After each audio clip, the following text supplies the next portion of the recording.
guys, assalamualaikum. My name is Shahriya Mehrab. Welcome to my another vlog. আমার সামনে যদি দেখতে পাচ্ছেন এটা একটি ভূতের বাড়ি পাশে আছে একটা অ্যামাজন জঙ্গল। এবার ওখান থেকে আমরা কিছু একটা খোঁজার সন্ধানে যাব। চলো যাও।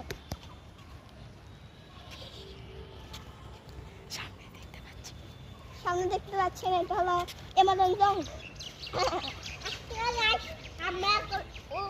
এবার আমরা অ্যামাজন জঙ্গলে যাতে কিছু ক্ষতি না হয় সেজন্য দেওয়াল টপকে রাখবো। আজকে গাছ আমরা করবো কিন্তু দেওয়াল টপকে মেশে ও আমরা বললাম আপনাদেরকে একটু দেখানোর জন্য। চলো না আমার দেওয়ালটা টপকানো যায়। এই তো এটা হলো অ্যামাজন জঙ্গল।